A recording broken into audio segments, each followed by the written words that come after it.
Hello everyone, welcome to the class. I hope कि आप सब लोग बढ़िया होंगे और पढ़ाई लिखाई भी कर रहे होंगे। रिलेशन फंक्शन का हम लोग डिस्कशन कर रहे हैं, जो कि हमारा पहला चैप्टर है।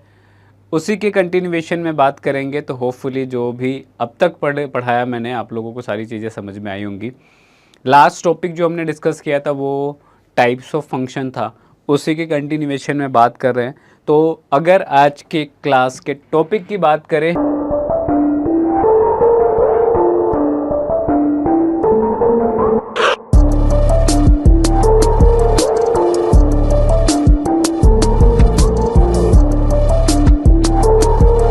लास्ट दो टॉपिक बचे हुए, जिसमें कि आपका पहला टॉपिक बचता है, second last topic, which is composition of function. हमने फंक्शन समझा, हमने टाइप्स ऑफ रिलेशन समझा, हमने टाइप्स ऑफ फंक्शन समझे, राइट। अब कंपोजिशन ऑफ फंक्शन से क्या मतलब है, जरा उसको भी समझ लेते हैं। हमने कहा कि there would always be multiple approach to explain composition as well, क्योंकि हमने रिलेशन जब समझा तो हमने वहीं पे तीन तरीके समझ लिए थे। ग्राफिकली अप्रोच समझा हमने, ऑर्डर्ड पेयर के टर्म में, जिसको मैपिंग के थ्रू या एरो डायग्राम के थ्रू समझा। एक जनरल अप्रोच था ऑर्डर्ड पेयर के टर्म में, है ना, सबसेट के टर्म में। तो वो चीज़ें, क्योंकि सारा रिलेशन जो था ऑर्डर्ड पेयर से आया या फिर इन तीनों मेथड से आया, उसे के ही हमने कहा कि सबसेट लिया, जिसको फंक्शन बोला, फॉलोइंग सम स्पेसिफिक कंडीशन, उसके टाइप पढ़ा और उसके कंपोजिशन की बात कर रहे हैं। तो कहीं ना कहीं वो सारी चीज़ें उसी के सबसेट के टर्म में, एक तरीके से सबसेट के एस्पेक्ट में हम लोग समझ सकते हैं, और वो अप्रोच भी एग्जिस्ट करेंगे उसी तरीके से। तो कंपोजिशन को मैं आपको दो तरीके से समझाऊंगा, है ना, दोनों ही तरीके से समझने हैं, जिसमें से एक आपका सीधा एनालिटिकल अप्रोच या कैलकुलेटिव अप्रोच बोल सकते हैं, दूसरा हम लोग ऑर्डर्ड पेयर या जिसको एरो डायग्राम या फिर मैपिंग मेथड जिसको बोलते हो, उसके थ्रू समझेंगे। ठीक है, स्टार्ट करता हूँ। कुछ कुछ बेसिक बातें बताऊंगा जो कि ज़रूरी हैं, ध्यान से सुनो और समझो। हमने कहा कि हमने क्या बात करी, हमने कहा कि फंक्शन तो समझ में आया ना सबको। फंक्शन अगर समझ में आया तो हमने कहा कि उसकी सबसे इसेंशियल चीज़ों में अगर बात करूँ तो हमने कहा कि अगर दो फंक्शन पे आपने डिफाइन करा फंक्शन ए से बी में, तो इस तरीके से पहले लिखते थे। और जनरल अप्रोच क्या होता था, यहाँ पे हम लोग एफ एक्स लिख रहे हैं, जिसको वाई भी बोलते थे, और यहाँ पे सम एक्सप्रेशन ऑफ एक्स लिखते थे, जनरली सम एक्सप्रेशन, राइट। अब इन सब बातों में जो ज़रूरी बातें थी, हमने कहा कि ये जो x था, x कहाँ पे बिलोंग कर रहा था, तो इस फंक्शन के डोमेन में बिलोंग कर रहा था, और इसके करस्पॉन्डिंग जो एफ एक्स की वैल्यू जो कि y आ रही थी, तो हमने कहा ये कहाँ पे बिलोंग करती थी, तो ये इसके को डोमेन में बिलोंग करता था, कि सर y जो आ रहा है वो सेट b में बिलोंग कर रहा था, और ये डोमेन ऑफ f कहने का मतलब कहीं ना कहीं आपके पास सेट a से मतलब था। ठीक है, और यहाँ पे y की बात करो तो y कहाँ पे बिलोंग कर रहा था, हमने कहा कि ये सेट b में बिलोंग कर रहा था, जिसको आप चाहो तो कोडोमेन बोल दो, है ना। इतनी बातें तो सबको क्लियर हैं कि जैसे जैसे x जो कि इसके डोमेन जो कि ये वाला सेट है, यहाँ से हमने x लिया, इसमें पुट किया, इस एक्सप्रेशन में गया, पूरा कैलकुलेट हुआ, y मिला, और y कहीं ना कहीं कहाँ पे बिलोंग कर रहा, इस सेट b में, राइट। ये बात को ध्यान रखना, इसी बात को मैं एक्सटेंड करने वाला हूँ। जब मैं कंपोजिशन ऑफ फंक्शन बताता हूँ तो एक बार जरा डेफिनेशन पे आओ। डेफिनेशन क्या कहती है जरा समझो। कहता है कि f मेरे पास कोई a टू b में कोई एक फंक्शन है, राइट, और g मेरे पास कोई दूसरा फंक्शन है जो कि b टू c में डिफाइंड है ना। b to functions, then the function g of f, gof sometimes बोलते, but gof is not a right word to, क्या बोलते, प्रोनाउंस। जनरली हमने बोल दिया कि वैसा दिख रहा है, उसको हम लोग अलग वे में प्रोनाउंस करते हैं, अब वो मैं बताऊंगा क्या करते हैं। हमने कहा कि गॉफ एक फंक्शन होगा जो कि ए टू सी में डिफाइंड होगा बाय जी ऑफ, या गॉफ ऑफ एक्स बराबर, या जी ऑफ एफ एक्स इसको बोलते हैं, सबसे राइट वर्ड जो प्रोनाउंसिएट हम लोग करेंगे। जी ऑफ एफ एक्स को हम लोग क्या बोलते हैं कि कंपोजिशन है, जहां पे फॉर ऑल एक्स जो कि इसके ए सेट ए में बिलोंग कर रहा है, सुनते रहो फिर से आएंगे इस पर, क्या कहलाता है, तो कंपोजिशन ऑफ एफ एंड जी कहलाता है। हमने दो फंक्शन का कंपोजिशन लिया, हमने कहा कि एक सेट ए एफ डिफाइन किया, एक फंक्शन एफ डिफाइन किया ए से बी में, जी एक बी टू सी में फंक्शन डिफाइन किया, कंपोजिशन को गॉफ बोला, ए टू सी में डिफाइन फंक्शन है, और रिप्रेजेंटेशन हमने ये दिया, जहाँ पे मैंने बोला कि ये जो एक्स है कहाँ पे बिलोंग कर रहा है, सेट ए में, सेट ए कहाँ पे है, तो एफ के डोमेन में है, राइट।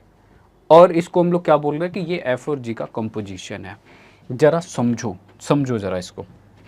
हमने कहा कि यहीं पे थोड़ा बातें कर लेते हैं, स्पेस है तो।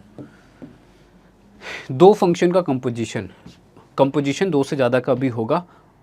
फिलहाल हम दो के कंपोजिशन की बात करें। अगर दो के कंपोजिशन की बात समझ में आई तो तीन की भी कंपोजिशन की बात करोगे वो भी समझ में आएगी इन अ सेम वे। हमने कहा कि मेरे पास एक फंक्शन है जिसको आपने कहा कि सर ए टू बी में डिफाइंड है। मेरे पास एक जी फंक्शन है जिसको कहा सर आपने बी टू सी में डिफाइंड फंक्शन है। आपने कहा कि जो गॉफ बोल रहे हो, जिसको आपने बोला कि इनका कंपोजिशन है, और इसको आपने कुछ इस तरीके से डिनोट किया। और इसी को सिंपली अगर बोला जाए तो जी ऑफ एफ एक्स बोल रहे हो, जहाँ पे कह रहे हो कि एक्स कहाँ पे बिलोंग कर रहा है, ये ट्रू होना चाहिए जहाँ पे एक्स कहाँ होना चाहिए, सेट ए में होना चाहिए। और इसी को क्या बोल रहे हो कि ये एफ और जी का कंपोजिशन है। ठीक है, अब इन बातों पे ज़रा आते हैं। मैंने यहाँ पे एक चीज़ बोली है, हमने कहा कि इसी डिफिनीशन पे जो मेन पॉइंट है ज़रा समझो उसको। हमने कहा कि जब मैंने एफ एक्स बोला था तो इसका जो आर्गूमेंट था वो एक्स था, और एक्स कहाँ से बिलोंग कर रहा था, इसका डोमेन से बिलोंग कर रहा था। राइट, ये किसके लिए था, एफ एक्स के लिए था, है ना, एक्स वेरिएबल था मेरे पास वहाँ पे। हमने कहा कि जब मैं कंपोजिशन जिसको मैं गॉफ बोल रहा हूँ तो बेसिकली ये है क्या। अगर आप ये समझना कोशिश करो ना, हमने कहा कि सपोज मेरे पास यहाँ पे कोई एक्स जी ऑफ एक्स एक कोई फंक्शन था। अगर इस एक्स को मैं रिप्लेस कर दूँ एफ एक्स से तो ये क्या बन जाएगा बेटा, यही तो बन जाएगा जी ऑफ एफ एक्स। राइट, अगर मैं एक्स को रिप्लेस कर दूं एफ एक्स से तो ये इसको मैं जी ऑफ एफ एक्स बोल सकता हूँ इस तरीके से। और इसी को तो बोला कि सर ये कंपोजिशन है जिसको गॉफ बोल रहे हो। हमने कहा कि हाँ बिल्कुल। अब जब हम ये कर रहे हैं, जरा ये बात समझना, ये बेसिकली जब एक्स पुट कर रहे हो तो एफ ऑफ एक्स आता है ना। मैपिंग में भी जाते हो तो कहते हो कि एक्स के करस्पॉन्डिंग जो वैल्यू आती है उसको एफ ऑफ एक्स बोलते हो, जब ये मैपिंग दिखा रहे थे हम लोग, राइट, है ना। तो अब मैं कह रहा हूं कि जब g मेरा फंक्शन है उसके अंदर एफ एक्स जाएगा तो उसके करस्पॉन्डिंगली ये g ऑफ एफ एक्स बन रहा है। और बट एफ एक्स के अंदर क्या है, x है। x क्या है, तो हमने कहा कि x हमेशा बिलोंग कर रहा है कहाँ पे, तो डोमेन में, किसके, फंक्शन के। और इसका डोमेन अगर अभी के लिए बात करूं तो मेरे पास सेट a है। बोले ऐसा क्या मतलब इसका। हमने कहा कि कभी भी एफ एक्स जो भी फंक्शन है, ये फंक्शन हमेशा वैल्यू तो अपने डोमेन से ही लेगा ना। क्यों लेगा, क्योंकि मैंने कहा डिफाइंड ही वहीं पे है। तो ये सारी कहानी आगे बड़ी ज़रूरी है कि एफ एक्स डिफाइंड हो, क्योंकि ये एफ एक्स की जो वैल्यू आएगी वो जी के अंदर जाएगी, है ना। तो एफ एक्स में एक्स कहाँ पे डिफाइंड होगा, ए में डिफाइंड होगा। ए जो क्या होगा, एफ का डोमेन होगा। इसको ऐसे बोल रहा हूँ या फिर इसको मैं और जनरलाइज बोलूँगा। हमने कहा कि देखो एक अंदर फंक्शन एक बाहर फंक्शन है। जो वैल्यू इनपुट एज अ ली जाएगी वो अंदर वाले फंक्शन के डोमेन से ली जाएगी।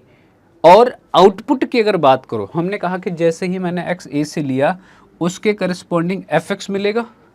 और वो एफ एक्स कहाँ पे बिलोंग करेगा, तो हमने कहा कि f x always will belong in set B. अगर एफ ए से बी में डिफाइन करा गया तो एफ एक्स की वैल्यू कहाँ पे जाएगी, इसके कोडोमेन में।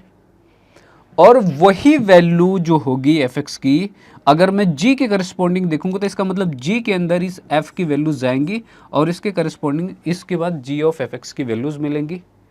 अब क्योंकि जब मैंने कहा कि x के करस्पॉन्डिंग f की वैल्यू इसके कहाँ पे मिल रही है, कोडोमेन में, तो g ऑफ एफ एक्स की वैल्यू कहाँ पे मिलेगी, g के कोडोमेन में, राइट, जो कि कहाँ पे मिलेगा, c में मिलेगा। तो इसीलिए मैंने बोला कि जब कंपोजिशन डिफाइंड हुआ, गॉफ जिसको कह रहे हो, तो कह रहे हो कि a टू c में एक डिफाइंड फंक्शन है जिसको आप कुछ इस तरीके से डिनोट करते हो, राइट। बात समझ में आ रही होगी।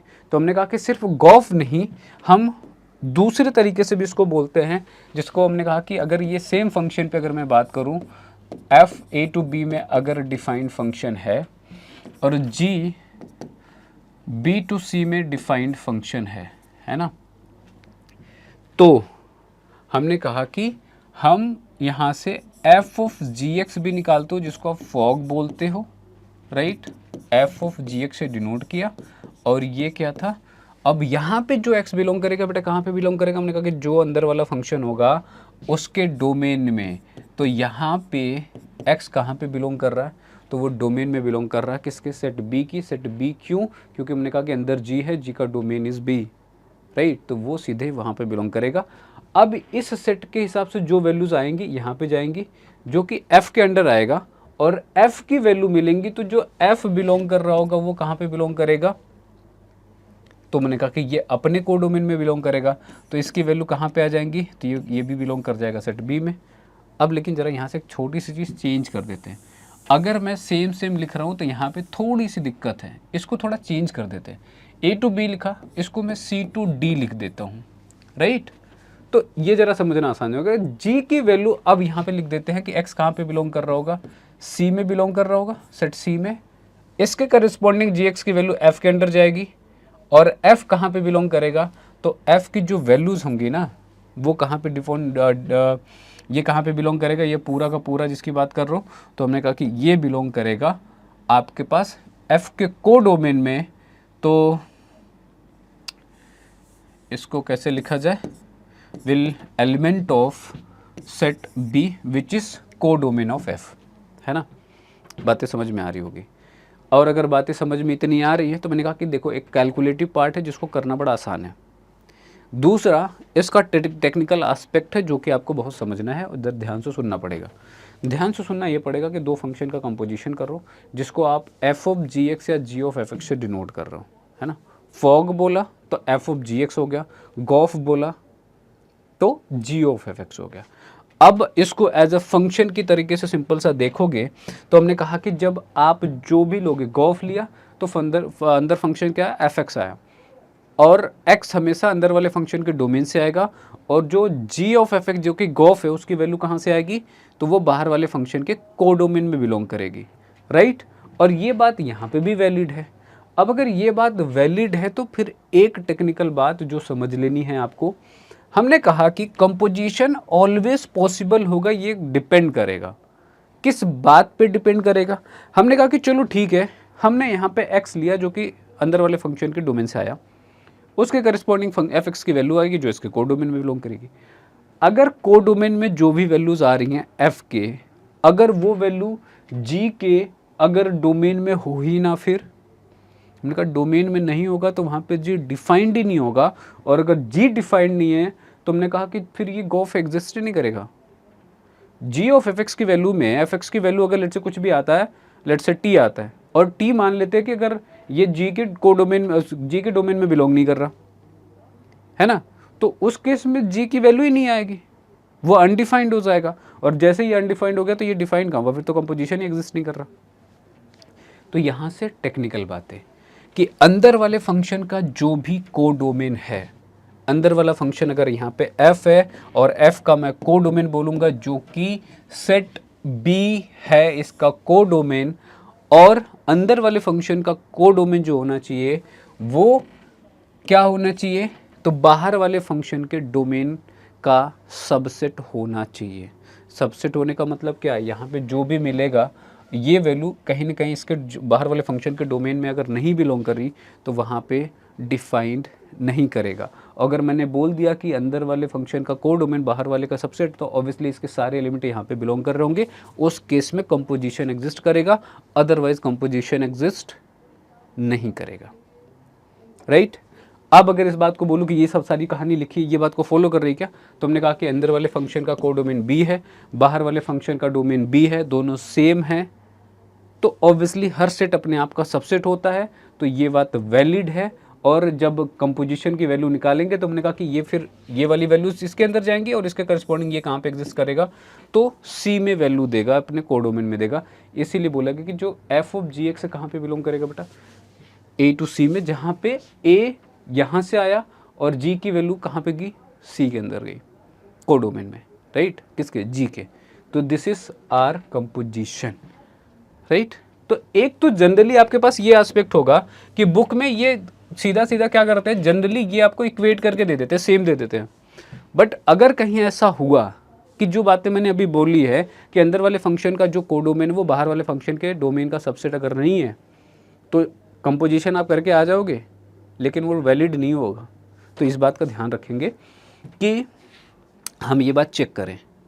जैसे कि अगर मैं जब जनरल एस्पेक्ट में मैंने ये ए बी सी डी इस तरीके से ले लिया, अब मुझे नहीं पता नहीं, ये तो चारों के चारों डिफरेंट है ना, चारों के चारों डिफरेंट है, तो मैंने कहा कि ये चीज़ जो कंपोजिशन मैंने लिखी है एफ ऑफ जी एक्स जो लिखा है, इसमें मुझे फिर ये बात बोलनी पड़ेगी इसको डिफाइन करने के लिए कि वेयर आप ये बात बताओगे यहाँ पे और ये बात दिखाओगे यहाँ पे कि जहाँ पे जो आपका क्या है बाहर वाले फंक्शन का कोडोमेन विच इज बी, अंदर वाले फंक्शन का कोडोमेन क्या है, अंदर वाले फंक्शन का जो कोडोमेन है, अंदर वाला फंक्शन क्या है gx है, इसका कोडोमेन क्या है तो ये d है। तो d जो है जो कि अंदर वाले फंक्शन का कोडोमेन है, बाहर वाला जो फंक्शन है यहाँ पे f है, उसके क्या करना चाहिए डोमेन का सबसेट होना चाहिए, मतलब ये should be subset of a, तब तो ये डिफाइंड होगा, अदरवाइज डिफाइंड नहीं होगा। ठीक है, बात समझ में आ रही होगी, बहुत ही आसान से प्यार से रफली मैंने बता दी। ये स्टेटमेंट याद रखो कि कंपोजिशन को डिफाइन करने वाले अंदर वाले फंक्शन का जो कोडोमेन है बाहर वाले फंक्शन के डोमेन का सबसेट होना चाहिए, तब तो कंपोजिशन होगा, अदरवाइज नहीं होगा। अब वो आपसे ये बोल दे कि आप एफ ऑफ जी एक्स की बात कर रहे हो, आप गॉफ की बात कर रहे हो, आप फॉक की बात कर रहे हो, ये बात खत्म हो जाती है। चाहे गॉफ की बात कर लो, फॉक की बात कर लो, चाहे गॉफ की बात कर लो, मैं वो कुछ नहीं बोल रहा, मैं अब सिंपल ऐसे बोल रहा हूँ कि अंदर वाले फंक्शन का जो कोडोमेन है बाहर वाले फंक्शन के डोमेन का सबसेट होना चाहिए। यहाँ पे भी मैं वही बोल रहा हूँ कि अंदर वाले फंक्शन का जो कोडोमेन है वो बाहर वाले फंक्शन के डोमेन का सबसेट होना चाहिए, तब तो कंपोजिशन एग्जिस्ट करेगा, अदरवाइज एग्जिस्ट नहीं करेगा। राइट, ये बात ध्यान रखेंगे while computing, while finding the composition of two functions. अब बात करते, ये तो मैंने बता दी कि चलो ऐसा डिनोट करते हैं, करेंगे कैसे, हमने कहा कि आ जाओ करेंगे कैसे पे एक बात समझ लेते हैं, क्वेश्चन कर लेते हैं। तो लेट्स से मेरे पास ये है क्वेश्चन, ठीक है, ये है क्या बेटा, मेरे पास ये है फंक्शन, ये है क्वेश्चन। क्या कहता है, मेरे पास एक फंक्शन f डिफाइंड है जो कि r टू r में डिफाइंड है, और fx गिवन है एक्स स्क्वायर द्वारा। g मेरे पास एक फंक्शन डिफाइंड है जो कि गिवन है gx बराबर 2x प्लस 1 से। हमसे कहता है फॉग और गॉफ बताओ, और ये भी बताओ कि ये दोनों बराबर नहीं है, सो दैट कि f ऑफ gx या g of fx are not equal. हमने कहा कि करने वाले मुद्दे पे बात कर लो। करने वाला मुद्दा ये है कि हम लोग निकालेंगे कैसे। हमने कहा निकालना समझने से कहीं ज़्यादा आसान है, तो हमने कहा कि चलो f दिया ना आपने, r टू r में डिफाइन किया, रियल नंबर से रियल नंबर में, fx जो आपने दिया है वो दिया है एक्स स्क्वायर, g आपके पास एक फंक्शन है जो कि डिफाइंड है r टू r में, और gx आपने डिफाइन किया यहाँ पे 2x प्लस 1, है ना। मैंने जो पहली लाइन लिखी थी ना वहीं पे इसका सार था, निकालना कैसे है, वो कैसे है। तो हमने कहा कि अगर f ऑफ gx की मैं बात कर रहा हूँ, किसकी बात कर रहे हैं, f ऑफ gx की, तो इसको लिखते कैसे है, तो हमने कहा कि इस तरीके से लिखते हैं sir, f of gx, right. और हमने कहा कि निकालेंगे कैसे, तो हमने कहा कि सुनो सुनो सुनो, fx गिवन है जो कि एक्स स्क्वायर है, हमको f ऑफ gx चाहिए, f ऑफ x है, f ऑफ gx चाहिए, x को किससे रिप्लेस कर दे, gx से। अगर इस x को हम रिप्लेस कर दे gx से तो ये एक्सप्रेशन क्या बन जाएगा, f ऑफ gx हो जाएगा, राइट। यहाँ पे चेंज किया तो राइट साइड में भी चेंज करेंगे, और जैसे यहाँ पे चेंज करेंगे तो ये x के जगह पे gx पुट कर दिया, इजी है ये तो। अच्छा, अब जब gx पुट कर दिया तो हमने कहा कि gx तो पता है ना अपने को कि क्या है, तो ये है आपका 2x प्लस 1, इसका क्या हुआ होल स्क्वायर, और अगर इसका होल स्क्वायर ओपन कर देंगे तो जो भी वैल्यू आ जाए उसको चाहो तो सॉल्व करके लिख लो या फिर ऐसे ही रहने दो, राइट। बात समझ में आ रही है। तो ये क्या मिल गया, f ऑफ gx, जिसको आपने क्या बोला था, जिसको आपने बोला था फॉग ऑफ x, या फिर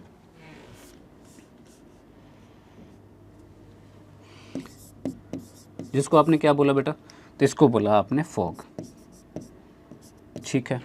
बात समझ में आ रही होगी। अब ये जब बोला आपने तो फिर से मैंने वही कहा कि कर तो दिया, चेक तो कर लो कि ये एग्जिस्ट भी कर रहा था कि नहीं कर रहा था, ये एग्जिस्ट कर रहा है, ये भी तो चेक कर लो। तो हमने कहा कि अंदर वाले फंक्शन का कोडोमेन बाहर वाले फंक्शन के डोमेन का सबसेट होना चाहिए, राइट। अब अगर अंदर वाला फंक्शन इसमें देखूं तो gx है, इसका अगर मैं कोडोमेन देखूंगा तो r है।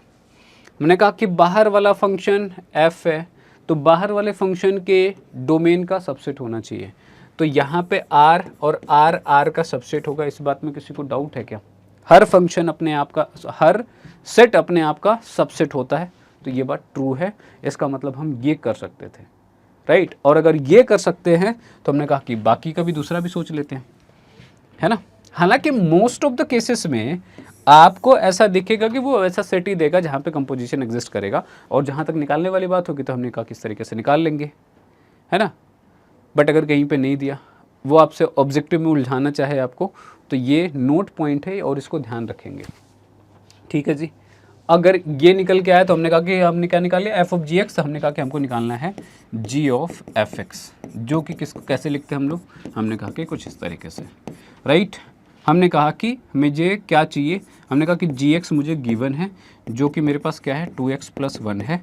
अगर इस x को मैं रिप्लेस कर दूं किससे, एफ एक्स से, तो ये बनेगा आपका क्या, जी ऑफ एफ एक्स बन जाएगा, राइट। और अगर ये जी ऑफ एफ एक्स बन गया तो हमने कहा कि जैसे लेफ्ट में रिप्लेस किया वैसे राइट में भी रिप्लेस कर लो, ये +1 बनेगा। अब बट लेकिन मुझे एफ एक्स तो पता है, एफ एक्स तो एक्स स्क्वायर है, यहाँ पे पुट कर लो। यहाँ पे जैसे पुट करा तो ये 2 ऑफ एक्स स्क्वायर हो गया +1 हो गया, जो कि क्या है आपका, तो जी ऑफ एफ एक्स। फिर से वही बात होती है, क्या ये एग्जिस्ट भी कर रहा है कि नहीं कर रहा, तो हमने कहा कि चेक कर लो। अंदर वाले फंक्शन का कोडोमेन बाहर वाले फंक्शन के डोमेन का सबसेट होना चाहिए। अंदर वाला फंक्शन एफ है जिसका कोडोमेन क्या आर है, बाहर वाला फंक्शन जो कि जी है उसका जिसका डोमेन क्या आर है। Again R is a subset of R, इसका मतलब ये भी एग्जिस्ट करेगा। आपने निकाला फॉग, आपने निकाला गॉफ, है ना, तो जो निकालने वाली बात थी वो निकाल लिया आपने। कह रहे कि सो दैट कि ये दोनों बराबर नहीं है, ये मेरे पास एक एक्सप्रेशन, ये एक एक्सप्रेशन, क्या दोनों बराबर दिख रहे हैं, क्या ये दोनों बराबर दिख रहे हैं, तो नहीं। हमने कहा कि जो एफ ऑफ जी एक्स है और जो जी ऑफ एफ एक्स है, क्या एफ ऑफ जी एक्स और जी ऑफ एफ एक्स, ये दोनों में अगर दोनों की वैल्यूज़ को मैं लिखूं तो G of F X is 2x² + 1, 2x² + 1, और एफ ऑफ जी एक्स की बात करोगे तो 2x + 1 का क्या है, होल स्क्वायर है। क्लियरली ये दोनों बराबर तो नहीं है, ठीक है।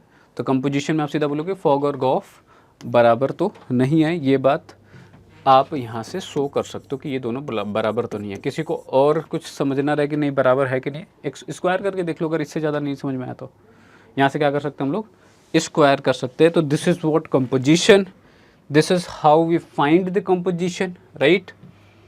और हमने कहा कि इस पर जो नोट पॉइंट थे उनको जो मैंने बताया उसको अब यहाँ पे याद रखेंगे, मैंने लिख दिया है। डिफिनीशन से हमें पता चलता है क्या कि Goff is defined only if each x which is belonging to set A, right, and fx is an element of domain of G, है ना। x of A के लिए जो fx आ रहा है वो डोमेन में हो, G के डोमेन का एक एलिमेंट होना चाहिए, तब जाके ये इमेज बनाएगा या फिर उसकी वैल्यू बनेगी, अदरवाइज नहीं बनेगी, ठीक है। that so that we can take its G image, hence for the composition Goff to exist the range of f, right, क्या होना चाहिए, must be subset of domain of G, की जो एफ एक्स की वैल्यूज आ रही हैं वो जो कि उसके को डोमेन में आएंगी, और जो एग्जैक्ट वैल्यू की बात करोगे, एग्जैक्ट वैल्यू का सेट की बात करोगे तो वो उसका रेंज कहलाएगा। हमने कहा कि वो क्या होना चाहिए, तो वो उसका सबसेट होना चाहिए आपके पास किसका, उसके डोमेन का। तो जो भी एफ एक्स की वैल्यू आए, जो भी एफ एक्स की वैल्यू आए, अगर एज अ होल देखना है, ठीक है, तो सीधा सीधा दिखा दिया मैंने, है ना। अब इसमें मान लो मैंने एक वर्ड यूज़ किया कि अंदर वाले फंक्शन का कोडोमेन, है ना, अंदर वाले फंक्शन का कोडोमेन। अब कोडोमेन में तो वैसी वैल्यूज़ भी होती हैं जो एफ एक्स की वैल्यू नहीं दे रही होती, राइट। हमने कहा कि अगर आप ए से बी में सेट में डिफाइन करा है ना, तो फंक्शन होने के लिए हमने कहा कि यहाँ पे कोई ऐसा सेट हो सकता है जो कि प्री इमेज ना बना रहा हो, बट उसके कोडोमेन में है। लेकिन हम जिन वैल्यूज़ की बात कर रहे हैं वो x के करस्पॉन्डिंग जो एफ एक्स वैल्यूज़ आ रही है ना, उसकी बात कर रहे हैं कि ये सेट ऑफ जो वैल्यूज़ हैं, अगर x1 लिया तो इसके करस्पॉन्डिंग x2 लिया तो इसके करस्पॉन्डिंग f ऑफ x2, ये जो set of f of x2 है, सेट ऑफ एफ एक्स बोल लो या फिर F of x1, F of x2, F of x3, ऐसे जितने भी आ रहे हैं, इन सभी x के करस्पॉन्डिंग अगर वो एग्जैक्ट वैल्यूज जो हैं, अगर बाहर वाला फंक्शन जो कि g है और उसके अगर डोमेन में नहीं है, कहाँ गया, है ना, इसके डोमेन में नहीं है, डोमेन ऑफ g में नहीं है अगर वो, तो कंपोजिशन एग्जिस्ट नहीं करेगा, और अगर है तो कंपोजिशन एग्जिस्ट करेगा। तो रफली अब हर बात बहुत ही क्रिस्टल क्लियर हो गई होगी। एक पॉइंट और बात कर सकते हैं इस पर, ठीक है। मैंने वही जो अभी एकदम एग्जैक्ट बताया कि जो एफ की वैल्यूज़ हैं वो एग्जैक्टली क्या होना चाहिए, बार वाले फंक्शन के डोमेन में आनी चाहिए, उसके पॉइंट्स होने चाहिए, उसकी वैल्यूज़ उसमें होनी चाहिए। दूसरा हमने कहा कि सिंपली अगर आप डायरेक्टली बोलना उसी चीज़ को, तो हमने कहा कि जो रेंज ऑफ एफ है वो सबसेट होना चाहिए डोमेन ऑफ जी का, डायरेक्टली बोल सकते हो, और इसके वाइस वर्सा भी बोल सकते हो अगर गॉफ और फोक की बात कर रहे हो तो, है ना। किसी एक को बोलोगे तो सीधा बोलोगे अंदर वाले फंक्शन का जो रेंज है बाहर वाले फंक्शन के डोमेन में आना चाहिए या उसका सबसेट होना चाहिए। चलो इस पे और क्वेश्चन कर लें, और इस पे क्वेश्चन अगर हम करें तो सिमिलर वे में एक और सिमिलर क्वेश्चन करते हैं, फिर थोड़ा दूसरे टाइप पे क्वेश्चन पे जाएंगे। तो अब यहाँ पे किसी को डाउट नहीं होना चाहिए, क्या कंपोजिशन कर सकते हैं, सबके सब सेट ही सेम दे दिया, तो आपको ऐसा दिमाग लगाने की ज़रूरत नहीं है ना। क्या करना है, दिमाग लगाने की ज़रूरत तो नहीं है, तो वो तो सीधा सीधा दिख गया। बट अगर वो डिफरेंट दिखे तो प्लीज़ मेक श्योर कि वैसा हो रहा है जो हमने बातें करी, है ना। चलो आ जाओ यहाँ पे इसके सोल्यूशन पे आते हैं। अब अगर इसके सोल्यूशन पे हम आ रहे हैं तो पहली बात तो क्या निकालना है, फॉग और गॉफ निकालनी है। एफ आपके पास जो फंक्शन है वो R2R में डिफाइंड फंक्शन है, जो कि एक टिग्नोमेट्रिक फंक्शन है, जो कि आपने क्लास 11th में पढ़ा था, which is sin x, right. हमारे पास g एक फंक्शन है जो कि ये अगेन R2R में डिफाइंड फंक्शन है, जिसको आप चाहो तो स्क्वायर फंक्शन बोल सकते हो, जो कि अगेन आपने क्लास 11th में पढ़ा होगा, इसका ग्राफ पढ़ा होगा जब स्पेशल टाइप ऑफ फंक्शन आपने पढ़ा। हमसे पूछा गया फॉग निकालने के लिए हम क्या लिखते हैं, तुमने कहा कि इसके चाहे जो भी नोटेशन आप यूज़ कर लो, ये लिखा, चाहे हमने लिखा f(gx), और ये लिखने के लिए हमने कहा कि fx के अंदर क्या करना पड़ेगा, आपको gx रिप्लेस करना पड़ेगा। तो अगर मैं कहूँ कि मेरे पास fx है sin x और मुझे चाहिए, अगर fx है मेरे पास sin x, तो मुझे क्या करना है, इस x की जगह पे gx को रिप्लेस कर देना। बार बार मैं ये नहीं लिख रहा हूँ, अब सिंपली डायरेक्टली समझोगे इसको कि इसको मैंने x की जगह पे gx रिप्लेस किया, और ऐसा जब मैंने लेफ़्ट में किया तो ऐसा मैंने राइट में भी करना पड़ा। अब जब राइट में रिप्लेस कर दिया तो ठीक तो है, लेकिन यहाँ पे मैंने कहा gx की वैल्यू भी मुझे पता है, तो gx की वैल्यू मुझे पता है तो मैं उसको रिप्लेस कर दूंगा, और वो क्या है, तो वो है आपका पास x²। तो दिस इज़ व्हाट फॉग। और सिमिलर वे में अगर आपको गॉफ चाहिए तो मुझे पता है gx इज़ x², हमको g ऑफ fx चाहिए, x को रिप्लेस किया मैंने fx से, लेफ़्ट में रिप्लेस किया तो राइट में भी रिप्लेस करेंगे, तो करने पे आएगा ये fx की वैल्यू मेरे पास sin x है, और यहाँ पे मैंने sin x पुट किया, तो ये sin x का होल स्क्वायर, या फिर इसी को क्या लिख सकते हो, sin स्क्वायर x। ये sin ऑफ x² है, ये sin स्क्वायर x है, दोनों सेम नहीं है। तो अगर यहाँ पे ये पूछता भी कि इनका क्या कर दो, कंपैरिजन करो या दिखाओ कि कब इक्वल है कि नहीं है, तो वो आप दिखा सकते हो, तो दोनों डिफरेंट वैल्यूज़ हैं। Hopefully you getting my point, है ना। चलो एक और एस्पेक्ट इसका समझ लेते हैं कंपोजिशन में, और वो क्या है जरा अब उसको सेट के हिसाब से समझते हैं, है ना। आ जाओ इस क्वेश्चन पे, ये आपके टेक्स्ट बुक का क्वेश्चन है और एक काफ़ी अच्छा क्वेश्चन है। कहता है कि मेरे पास f है, g है, ठीक है, f यहाँ पे डिफाइंड है। अगर मैं इसकी पर्टिकुलरली बात करूँ तो यहाँ पे बेसिकली अब देखो, यहाँ पे सेट जो है ना वो अलग तरीके से है, यहाँ पे डायरेक्टली एलिमेंट दे दिया है, वहाँ तो जनरली रियल नंबर ले लिया, नेचुरल नंबर ले लिया, कोई ऐसा सेट ले लिया जिसको डिफाइन कर देना। यहाँ पे कह रहे हैं कि f का जो डोमेन है 1 नहीं है 2 3 4 5 है, इसका को डोमेन में इसके पास जो है 3 4 5 9 है, यहाँ पे g है और g में क्या है 3 4 5 9 है, और ये इस तरीके से डिफाइंड दो फंक्शन है, दोनों के अपने अपने सेट हैं। तो अगर मैं बात करूं तो हमसे क्या पूछा गया है, हमसे पूछा गया गॉफ बतानी है। अब यहाँ पे दोनों नहीं पूछा गया, अभी मैंने एरो डायग्राम मैंने कंपोजिशन में नहीं बताया, है ना, एरो डायग्राम मैंने कंपोजिशन में नहीं बताया, बट उसको बताने से पहले चलो इस क्वेश्चन को डिस्कस करने से पहले थोड़ा सा बस खाली उसको भी डिस्कस करते हैं, है ना। फॉग या फिर गॉफ, जिसकी भी बात करनी है आप दोनों की बात कर सकते हो। हमने कहा कि हमको f(gx), जिसको आप फॉग बोल रहे हो, अगर हमको ये चाहिए, है ना, तो इसको कैसे मैपिंग में देख रहे होंगे, और कैसे मैं गॉफ को देख रहूँगा। हमने कहा कि मैपिंग में आ जाओ, एफ और जी फंक्शन डिफाइंड तो होंगे ना, है ना, एफ और जी डिफाइंड तो फंक्शन होंगे ना। अब अगर मैं पहले वाली कंडीशन के हिसाब से ही चल रहा हूँ, यहाँ पे मैंने बी लिया है, जी मेरे पास मैंने एक फंक्शन डिफाइंड किया है जिसको मैंने बी टू सी लिख दिया है, तो कोई दिक्कत नहीं है, क्योंकि अब इससे मुझे जो है ये बताने की ज़रूरत नहीं पड़ेगी कि इसका जो रेंज है वो सबसेट है कि नहीं है, दोनों सेम सेट हो गए यहाँ पे। अब अगर मैं बात करूँ एफ़ की, तो एफ़ की नहीं, बेसिकली जी ऑफ एफ़ की बात कर रहा हूँ, गॉफ की बात कर रहा हूँ, इसकी बात कर रहा हूँ, है ना। तो इसमें मैंने कहा कि आप 3 सेट बनाओगे। इसमें क्या बनाओगे बेटा, इसमें आप 3 सेट बनाओगे, और अगर इन तीनों सेट की मैं बात करूं, लेट्स से मैंने, ये मेरा पहला सेट है, ठीक है, ये मेरे पास पहला सेट है,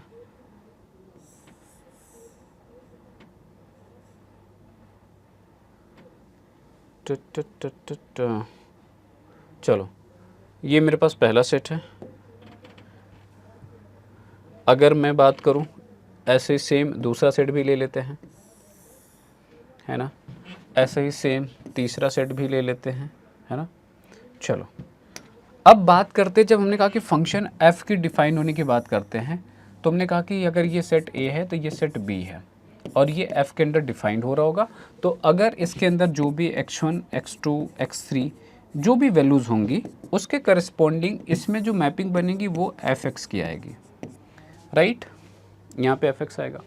हमने कहा कि b टू c में क्या डिफाइंड है, तो g डिफाइंड है, g डिफाइंड है b टू c के लिए, राइट। अब यहाँ से हम इमेज इसमें बनाएंगे, तो जब x के करस्पॉन्डिंग fx दिखा या x1 के करस्पॉन्डिंग आपने f ऑफ x1 लिया, तो हमने कहा कि अब ये इसका इनपुट है, कहाँ पे जाएगा, g के अंदर जाएगा। तो यहाँ से क्या मिलेगा आपको, g of f of x1 यहाँ पे मिलेगा, और ये जो कंपोजिशन सबके लिए दिख रहा है, इसी को हम लोग क्या बोलते हैं, तो ये g ऑफ fx1 हो जाएगा यहाँ पे, या इसको g ऑफ fx1 मत बोलो क्योंकि पूरे फंक्शन के लिए बात करो, तो g ऑफ fx हो गया। अब अगर मैं देखूँ इसको फाइनली इक्विवेलेंटली, तो ये सिंपली क्या हो रहा होगा बेटा, तो हमने कहा कि इनपुट यहाँ से आया और पूरा आउटपुट कहाँ पे आया, c में, तो इसी को आपने बोल दिया, इसी को आपने बोल दिया कि सर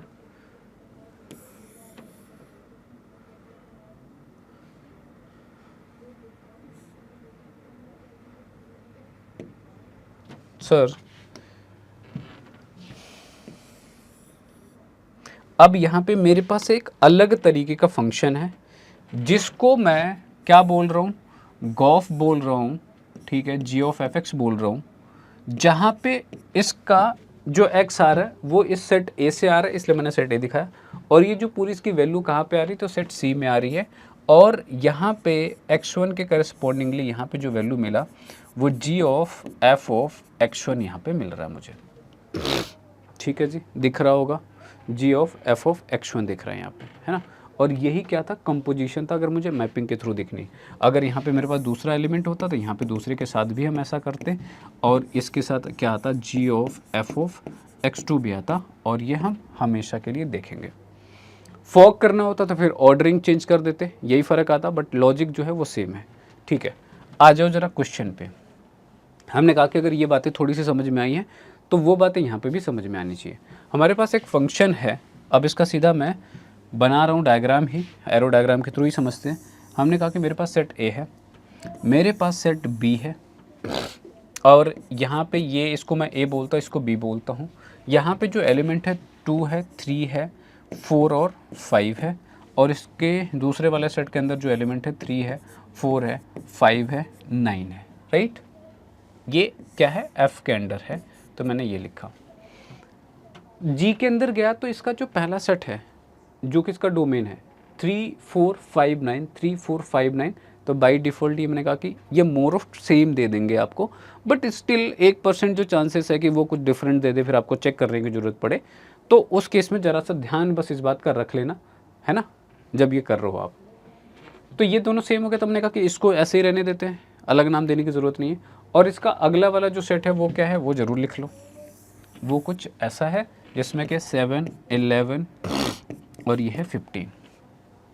ये किसके अंडर है? तो ये है बेटा जी के अंडर। ये क्या है? तो ये है जी के अंडर। अब अगर जी के अंडर है तो हमको दिखाना है गॉफ, और क्या दिखाना है? गॉफ दिखाना है। तो हमने कहा कि यहाँ से यहाँ तक वाला जो होगा वो गॉफ होगा। यही तो बोला अभी जस्ट पीछे, यही तो समझाया हमने कहा समझते हैं। हमने कहा कि बेसिकली अब अगर मैपिंग में देख रहे थे, इस सेट का इसके साथ मुझे मैपिंग करवाना है, राइट? आपने जी ऑफ एफ एक्स बोला है, और इसे जी ऑफ एफ एक्स को हम लोग क्या बोलते हैं? हम इस तरीके से भी दिखा रहे हैं। अब जरा समझते रहना, बहुत सारी बातें जो पहले नहीं समझ में आया वो अब समझ में आ जाएंगी। हमने कहा कि जी ऑफ एफ एक्स में एक्स कहाँ से आएगा? तो ऑब्वियसली एफ के अंडर आएगा, तो टू से आएगा।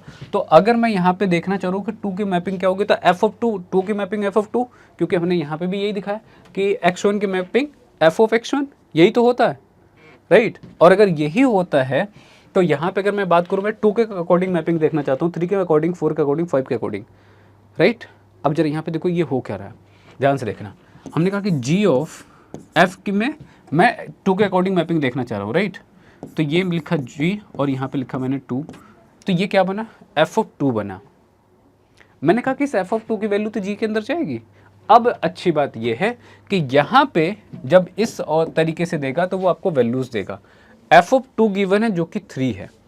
इसका मतलब मैं एफ ऑफ 2 की वैल्यू यहाँ पे 3 पुट कर दूँ तो चलेगा, किसी को कोई आपत्ति नहीं होनी चाहिए, है ना? तो ये जी ऑफ 3 आ गया। कहाँ से 3 आया? ये एफ ऑफ 2 की वैल्यू 3 दे रखी थी, इसका मतलब ये एफ ऑफ 2 की वैल्यू 3 होने का मतलब ये इसके साथ एसोसिएटेड है, राइट? अब इस 3 जैसे मैंने पुट करा, ये जी ऑफ 3 हो गया। जी ऑफ 3 कहने का मतलब क्या? जी ऑफ 3 की वैल्यू अगर आप देखोगे तो ये क्या है आपका? जी ऑफ 3, जी ऑफ 4 दोनों की वैल्यू सेम है, 7 है, तो ये क्या है? 7 है। जी ऑफ 3 कहने का मतलब क्या है? 3 के अकॉर्डिंग मैपिंग किसके साथ हुई? जैसे यहाँ पे ये एफ ऑफ 2 है, एफ ऑफ 2 इज 3 है, तो 2 की मैपिंग 3 दिखा रहा था। मैंने कहा कि जी ऑफ 2 कहने का मतलब क्या है कि जी ऑफ 3 कहने का मतलब क्या है कि 3 की मैपिंग किसके साथ हुई? तो इसका मतलब 3 की मैपिंग 7 के साथ हुई, राइट? मतलब 2 के हिसाब से 3 पे गया, 3 की मैपिंग 7। तो फाइनल मैपिंग जब मैं गॉफ के अकॉर्डिंग देखता हूँ तो ए टू सी में देखता हूँ, तो मैं यहाँ से ये बोल दूँ कि 2 की मैपिंग फाइनली किसके साथ हो गई? 7 के साथ हो गई, है ना? क्योंकि 2 इनपुट लिया था, आउटपुट क्या आया? फाइनल 7 आया। यहाँ तक बात समझ में आ रही? और अगर ये बात समझ में आ रही, मैंने कहा कि बस अगर यहाँ तक समझ में आया तो बाकी के लिए सेम कहानी रिपीट करते चले जाओ। मैंने कहा कि यहाँ पे 2 के साथ देख लिया, मैंने 3 के साथ मैपिंग देखना चाह रहा हूँ, तो यहाँ पे क्या पुट करूँगा? 3, और यहाँ पे एफ ऑफ 3 की वैल्यू है 4, तो जी ऑफ हो जाएगा 4, और यहाँ पे 4 के करेस्पॉन्डिंग देखूंगा तो ये अगेन क्या दे रहा है मेरे पास? 7। अगर मुझे अगले एलिमेंट की बात करनी है तो जी एफ ऑफ 4 होगा यहाँ पे, और एफ ऑफ 4 की वैल्यू, एफ ऑफ 4 और एफ ऑफ 5 की वैल्यू, दोनों की वैल्यू 5 है, तो यहाँ पे जी ऑफ 5 होगा। ये क्या हो जाएगा? जी ऑफ 5 होगा, और जी ऑफ 5 की वैल्यू यहाँ पे दे रखी इसने 11। लास्ट एलिमेंट जो कि क्या है? यहाँ पे 5 है, तो यहाँ पे एफ ऑफ 5 होगा, और यहाँ पे जी ऑफ 5, 4 और एफ ऑफ 5 दोनों की वैल्यू 5 है, तो यहाँ से अगेन जी ऑफ 5 ही बनेगा, और ये फिर से क्या दे देगा? तो ये आपको 11 दे देगा। तो अगर मैं इसके हिसाब से देखा तो मैंने कहा कि 3 के करस्पॉन्डिंग किसकी मैपिंग किसके साथ हो गई? एफ ऑफ 3 के करस्पॉन्डिंग क्या वैल्यू मिला? तो 4 मिला, इसका मतलब इसके साथ मैपिंग हो गई। और जी ऑफ 4 के करस्पॉन्डिंग मैंने देखा तो क्या मैपिंग मिली? मुझे 7 मिल गई, तो इसकी मैपिंग इसके साथ हो गई। 4 के करस्पॉन्डिंग मैंने देखा तो एफ ऑफ 4 क्या मिला आपको? 5, तो ये इसकी मैपिंग इसके साथ हो गई। और 5 के करस्पॉन्डिंग जी ऑफ 5 मैंने देखा तो इसकी मैपिंग इसके साथ हो गई। अगेन 5 के करस्पॉन्डिंग मैंने देखा तो ये एफ ऑफ 5 अगेन 5, और इस 5 के करस्पॉन्डिंग मैंने देखा तो अगेन ये 11 ही है ना? तो बेसिकली एफ एफ 5 बराबर जी ऑफ 5, और इसकी मैपिंग ऑलरेडी आपने यहाँ पे दिखा रखी है। जब हम ये देख रहे थे मैंने कहा कि अब जो फाइनल इसका आउटपुट है वो कैसा है, ज़रा वो समझो। तो अब जो गॉफ के अंडर मैपिंग बन रही है 2, 3, 4, 5, 3, 4 और ये 5 है। अब यहाँ पे मैंने कहा कि जो गॉफ के अंडर बनेगा वो ए टू सी वाली कंडीशन होती है, राइट? यहाँ पे ये गॉफ के अंडर जा रहा है इसकी मैपिंग, राइट? अब हमने कहा कि 2 के करस्पॉन्डिंग जब हम यहाँ पे चले थे, 2 से लिया 3 पे गया, 3 की मैपिंग 7, मतलब इसका मतलब जो फाइनल मैपिंग हो रही थी 2 के करस्पॉन्डिंग वो 7 के साथ हो रही है। यहाँ पे अगर मैं बात करूँ तो 3 के करस्पॉन्डिंग भी 7 के साथ मैपिंग हो रही है, 4 के करस्पॉन्डिंग ये 11 के साथ मैपिंग कर रहा है, 5 के करस्पॉन्डिंग भी ये 11 के साथ मैपिंग कर रहा है, राइट। तो अब अगर इसका मैपिंग मुझे दिखाना है तो 2 पिक की मैपिंग 7 के साथ, ये हो गया इसके साथ, और इसमें एलिमेंट 7, 9 और 11 कुछ था इस सेट के अंदर। सी लास्ट वाला सेट जो है 7, 11, 15 है, 7, 11, 15 है। तो 3 की मैपिंग भी फाइनली 7 के साथ हो गई, 4 की मैपिंग 11 के साथ, 5 की मैपिंग 11 के साथ। दिस इज़ आर कंपोजिशन, जिसको आपने गॉफ बोला है, जो कि ए टू सी में इस तरीके से डिफाइंड होगा। क्या है बात समझ में आ रही होगी कि इस तरीके से ये कंपोजिशन आपका डिफाइन हो रहा होगा, है ना। बात समझ में आ रही होगी। इसी तरीके से आपको बहुत सारे क्वेश्चन मिलेंगे और यही लॉजिक है। अगर यहाँ तक समझ में आया है, किसी को कोई दिक्कत नहीं आएगी आगे जो भी क्वेश्चन होंगे, अगर आपने चीज़ों को सुनी है, ध्यान से अगर सुना है ना, तो दिक्कत नहीं आएगी। इसी सेम सिमिलर एस्पेक्ट में एक क्वेश्चन अगर और ले लिया जाए, एक क्वेश्चन और समझते। अब यहाँ पे क्या कह रहे हैं, एफ आपके पास एक फंक्शन डिफाइंड है, यहाँ पे दिख रहा होगा, और ये जी आपके पास एक फंक्शन डिफाइंड है। एफ यहाँ पे लिखा हुआ है, जी यहाँ पे लिखा हुआ, कह रहा है कि राइट डाउन गॉफ, है ना। थोड़ा सा एस्पेक्ट बदला। अब इसने एफ जो मैपिंग के थ्रू दिखा रहे थे या फिर अदर एस्पेक्ट में दिया था, एक्सप्रेशन के टर्म में दिया था, यहाँ पे ऑर्डर्ड पेयर के टर्म में दे दिया, है ना। तो अगर मेरे से गॉफ पूछता है तो बेसिकली अगर मैं फिर से वही चेक करूं कि ये एग्जिस्ट करेगा कि नहीं करेगा, मतलब बाहर वाला जो फंक्शन है उसका जो रेंज है वो, ये देखोगे ये दोनों सेम है ना। इसका मतलब गॉफ एग्जिस्ट तो करेगा, दिमाग फिर नहीं लगाना है, वो मोर ऑफ में यही करेगा। बट अब अगर मैं बात करूं तो एक तो मैं इसको डायरेक्ट लिख सकता हूँ, एक है कि मैं आपको इसको मैपिंग दिखा सकता हूँ। डायरेक्ट लिखने वाले के एस्पेक्ट से चले, मैपिंग तो मैंने दिखाया ही, फिर से उसी बात पे जाने का क्या मतलब है ना। वो तो समझ में आ गया, नहीं समझ में आ रिपीट करके एक बार फिर से देखो। दूसरा, अगर मैंने कहा कि मैं गॉफ लिख रहा हूँ तो गॉफ का क्या मतलब था, जी ऑफ एफ, है ना, ऑफ एक्स, इसी को मैंने जी ऑफ एफ एक्स बोला, राइट, है ना। हमको अगर मैपिंग दिखानी है तो मैंने कहा कि अब ये मैपिंग इस सेट से इस सेट के अंदर हो रही होगी, ए टू सी, क्योंकि बी तो सेम है, राइट। अब अगर ये मैपिंग हो रही है बेटा, तुमने कहा कि हमको गॉफ लिखना है, और गॉफ यहाँ पे मेरे पास कोई एक सेट आएगा जिसको मुझे इसी वे में लिखना है, तो मैं इस तरीके से ऑर्डर्ड पेयर के टर्म में लिखूंगा। लेकिन अब सवाल है कि जब हमने करा तो हमने कहा कि ये सारे के सारे क्या होंगे, एक्स कहाँ पे बिलोंग कर रहे होंगे, इसके पहले वाले सेट से बिलोंग कर रहे होंगे। और इसका पहले वाले सेट की बात करूँ तो इसके एलिमेंट क्या हैं, तो इसके एलिमेंट क्या हैं, तो ये है 1 है, 3 है, 4 है।